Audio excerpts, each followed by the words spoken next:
Welcome back, everybody, to the continuation of our recap of Pyanodons on Twitch. So, today we wanted to make circuits, but we ended up still preparing to make circuits. As for the circuits, we do need a whole bunch of outposts. We need tin, we need zinc, and we need lead. And somehow we spent most of our time doing that. It was a very, how to put it, not really productive stream. We got very much distracted by chat, and I love chat for that, being distracted by them.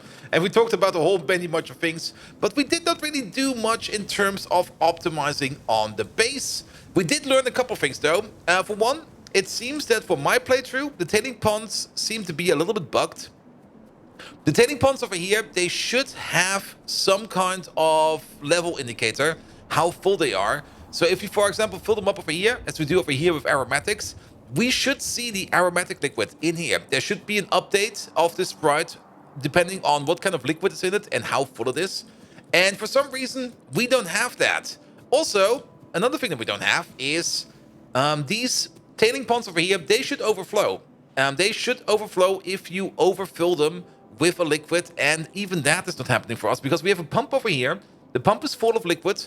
We got a little pipe over here, and this little pipe is also a little bit of liquid, and we're constantly pushing it into the tank over here, and the tank is not overflowing, not even remotely. There is nothing like that happening over here. Careful, my gasoline is also almost overflowing, but since our tanks over here are not overflowing, it seems we are either bugged or something else is going on. I'm pretty sure it's just a bug. So the next time I update my Pyanodons, I should be careful to check if the tanks are full or not before everything goes bad. Good. I think in the last recap episode, we did see that the tree farm down here was completed. And in the meantime, the tree farm over here is fully operational and working to its best of its abilities as to making as much wood as we can. This wood, of course, we need the wood over here to turn the wood into coal. And the coal over here, we turn that into coke.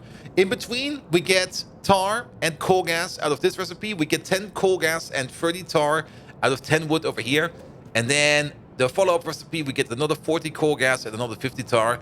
And we need all of this tar over here for the tar refining over here. We did do a bit of a calculation on stream. We kind of wanted to see how much tar we need over here. And we kind of calculated that we need 20 tar per second per machine over here. We got 4 of the destructive columns over here cracking tar. That means we need 80 tar per second. And then we went down here and checked up on these recipes or on these machines over here. And we kind of noticed something. These 3 machines, they all make the same recipe, make 50 tar every 3 seconds. So 50 tar per second. And this machine down here, also 3 of them, make 30 tar every 3 seconds, or 30 tar per second if you have 3 of them. So they actually make exactly the amount of tar that we need over there. And that was a very, very nice, that's really, really nice that just kind of added up like that. We didn't plan out for that. I just made it because I thought this seems like a good number to make. And it just added itself up. What we did notice is that we had a bit of a miscalculation. There was this machine over here. This one over here was actually still making some light oil. Which I did not have in my original calculation plan over here. Which means we had to put in a second one of these machines that turns light oil into aromatics and gasoline. And now we've got loads and loads and loads of gasoline. Now we still have a bit of an issue. The gasoline is backing up. The coal gas is backing up. Everything is backing up. Every now and then I just come over here. And when I decide that I want to use my gasoline for a while, I just like yank this pipe away. And then I just put the pipe over here, and then whoop, we are now running on gasoline. And running these on gasoline is pretty darn good. It's really, really, really good. Oh, we have this magnificent fucker over here. Yeah, this thing. Oh boy. What you're looking at is a splitter. That's it. This thing is identical to this thing. Well, maybe 2 of them. What we're doing over here is the excess that comes out of this machine is all extra coke.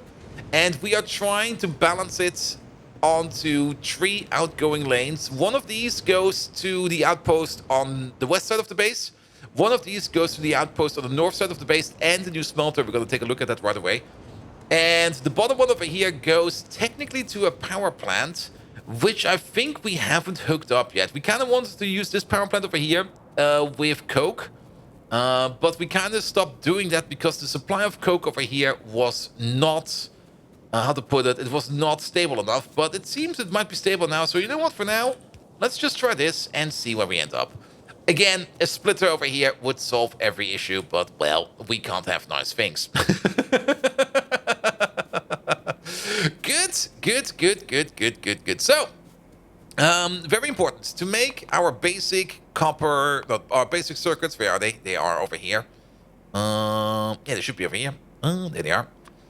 We want to make the basic simple circuit boards. These will be following us around for quite a while until we get to the advanced circuit boards. And to make simple circuit boards, we need copper zinc batteries, we need ceramic capacitors, we need air core inductors, we need high power resistors, we need printed circuit substrate tier 1, we need vacuum tubes, and some solder.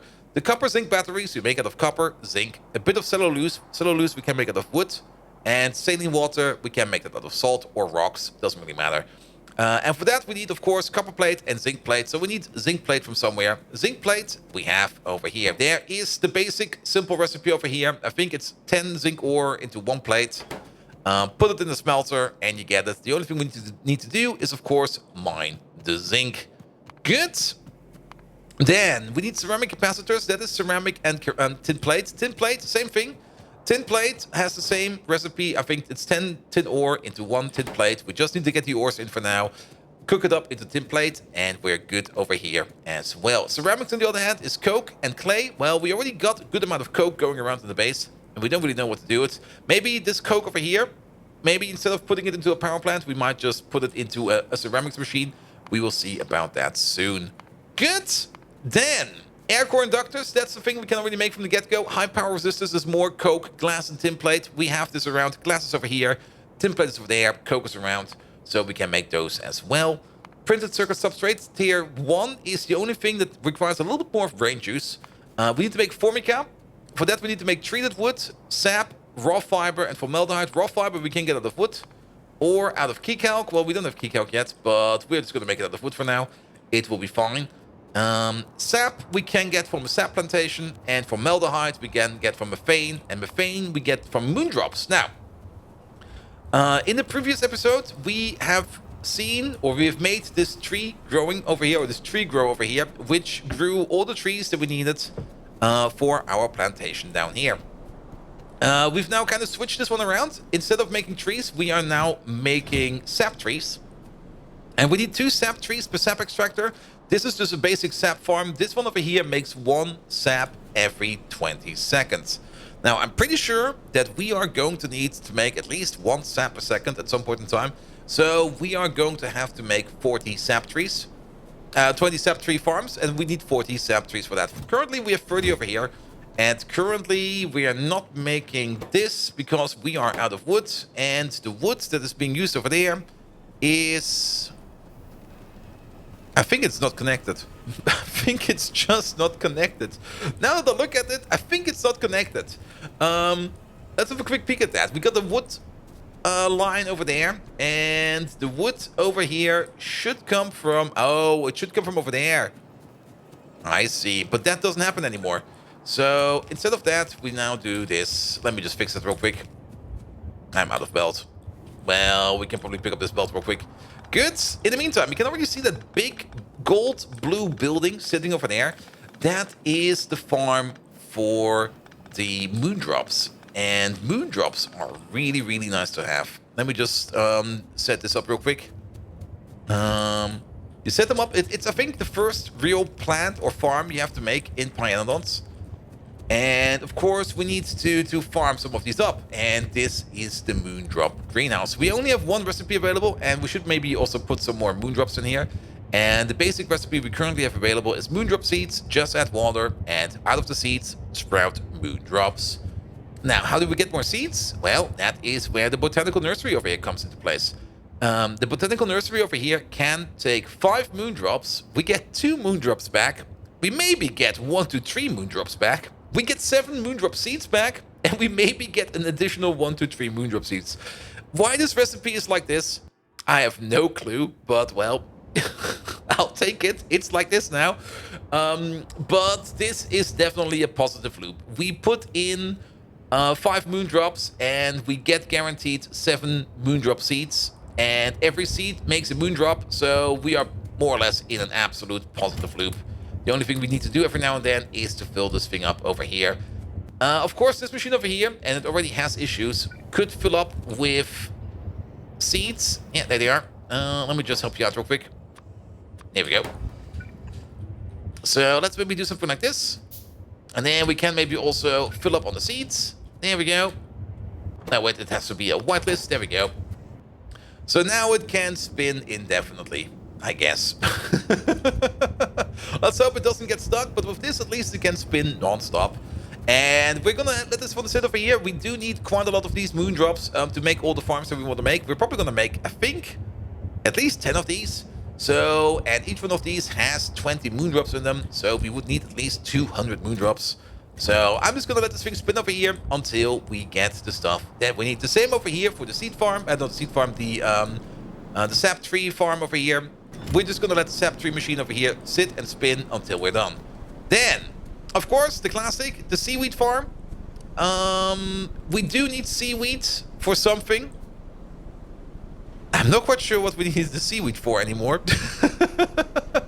We need it for the agar. We do need seaweed later, but seaweed is a staple in Pyanodons, and well, just the same thing for like everything else. We just set up the seaweed farm so that we can start stacking up the seaweed so that we can make more seaweed farms. It's just as simple as that.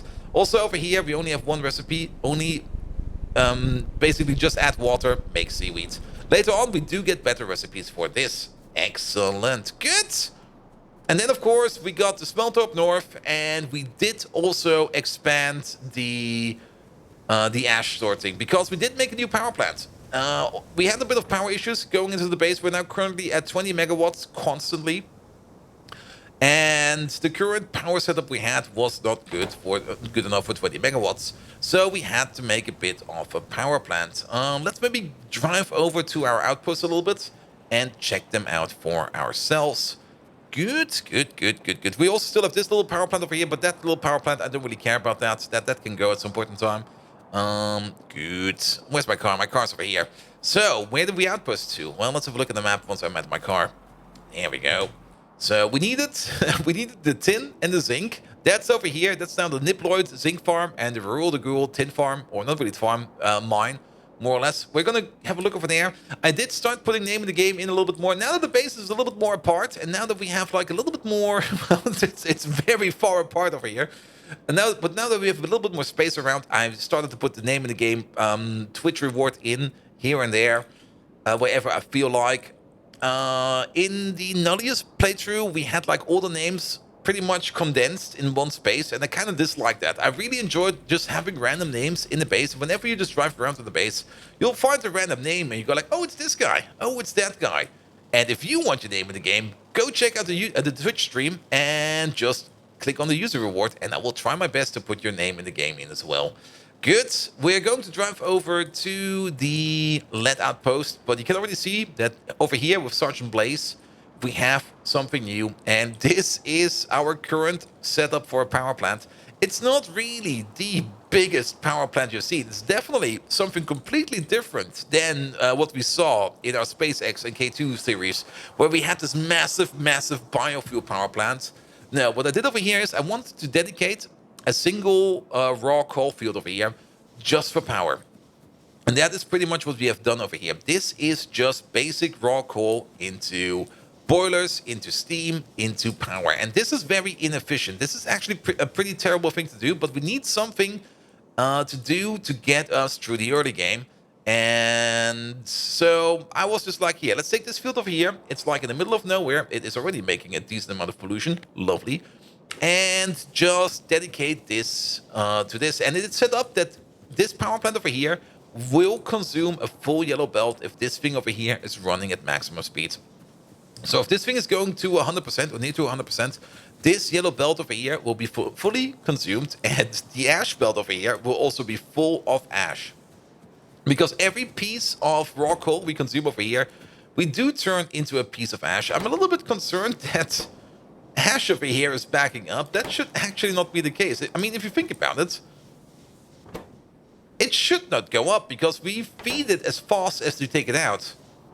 Um, Maybe there's a bit of a weird flex or something like that. Maybe it backed up in here. It could just be that it has backed up in here. It's now at 104, 105. Maybe let's have another look at it later on. But it should actually not go up. It should stay at this level. But you know what? For now, this is fine. And I'm not going to worry about that. Even if it backs up at some point in time, so be it. Good, good, good. But yeah, we had to make this impressive looking, absolute massive monster of belts, inserters, and mines. But at least the field over here is fully mined. It's fully tapped. There's no gaps in there. So we do get everything out of this, which is really, really nice. Good. Now, for the outposts, of course, at the beginning, I had a single belt going down back from the outpost because I thought to myself, oh yeah, the only thing we need is the ore, right? Right? Wrong. Well, it turns out the liquid miners, and it's not really it turns out, we knew that, I just ignored it. The fluid mining drills over here, they do require a burnable fuel. So we had to pull up a coke belt or burnable belt, doesn't matter what it is, up as well. And of course, if you start burning something, you also start to get some ashes back. So we also had to put in an ash belt coming all the way back. And yeah, that kind of thickened this belt a little bit more than I thought it would be. It's also kind of far away, so we have to have a bit of a drive to get over there. But the lead mine itself is, well, it's not something very impressive. It's a mine. I mean, what do you expect? There's no purple dragons. There's no dinosaurs. Nothing like that yet. Those will be coming later. But it's just your average mine. There we go. Yep. It is the mine of Dibuas, however. But there we go. There we go. Good. But yeah, this kind of works like a charm. We chose a very simple setup of a half and half belt of coke and ash for like fueling or filling up and emptying out these machines. And then, of course, they have their output. And their output just goes on the belt. And then the belt just goes like, well, it goes back. There we go. We did have a bit of a kerfuffle with the biters. It turns out the biter settings, I'm very happy about them. Maybe we can have a quick peek at them. Because you already see the biter nests on the map. And they are actually expanding exactly how I want them to expand. Every biter nest on the map that we see right now should have a neighboring nest. We actually saw this one over there. This one over here was alone. And he now has a little neighbor over there. If we would go to this nest over here, they should have a neighbor around them as well. They are expanding very slow, and they are settling very close to where they originate from. Which means whenever we see like a little biter nest out there somewhere, over time, it will slowly start to grow into something bigger and bigger and bigger until we deal with it. And I don't really want to be dealing with biters all the time. I just want to deal with biters every now and then when I need to. So there's a nest over here. And let's have a look if they made any friends. Does not seem to be the case. It could also just be that this nest over here is just still too far away from everything and it's not getting triggered at the moment. Biter nests will also only... Ooh, science. Biter nests will also, of course, only migrate if they are on an active chunk. If your chunk is way too far away, then those biters will do nothing. They will just sit around and just, I don't know, whatever biters do. Probably play chess. I don't know. I'm not a biter. Ask a biter. Good, good, good, good, good. Let's just have a quick peek over here and a quick peek over there. Yeah, there's nothing. There is nothing. There is an iron field over here, and we will probably have to tap that because our current iron field back home at our home base is still, well, it's running out.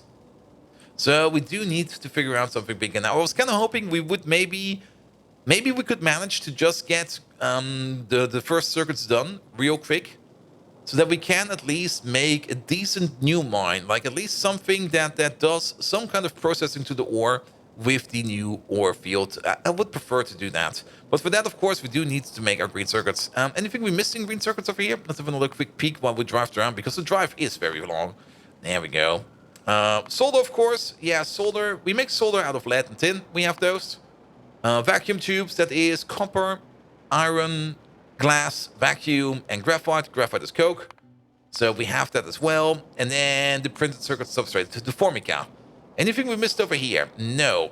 All of these we've talked about. Treated wood is the only thing I kind of missed, but treated wood we already have loads and loads and loads of. Treated wood is basically coming out of our tar processing machine. Let's park our car over here on top of Ragamuffin. There we go. We got creosote over here, or creosote oil over here, and you can already see that it is kind of filling up and technically should be overflowing. And we got a little tar processing unit over here, and we've made quite a lot of these creosote boards over here. I just started to make them over here, mostly just so that we can start filling up or using up our creosote oil. I just wanted something to sink it in so that we don't back up on creosote oil over there. Good, good, good. Perfect. And that should be it. Like I said, not really a very, very productive episode or Twitch stream. We got very, very much distracted. But for the next stream, I do promise that we are going to make our circuits. And I think we're going to make them right over here. So I might just start chopping up these trees over here right after the recording of this video, so that we have a place where we can start building that. And once we have the circuits, oh boy, then we can make a whole bunch more things. Then we can start making things like these jaw crushers and stuff like that. Then we can get into ore processing. We already got a couple of recipes over here available to us, especially for copper and iron, which I'm looking forward for. Even the better glass recipes are already available. We will have to get into duralumin and stuff like that. Oh, I'm looking forward to that. Good. That will be it for today. If you do like what you see, please do leave a like, a follow, a comment, a subscription. Every one of those actions does help me out in growing this YouTube channel to something bloody amazing. You can also find me on twitch.tv/BoldViking, where I do even more Factorio. We also play a whole bunch of RimWorld, XCOM, and whatever I can get my fingers on these days, because, oh boy, my schedule is just way too full. And without further ado, I wish you all an amazing evening, and until next time, see you around!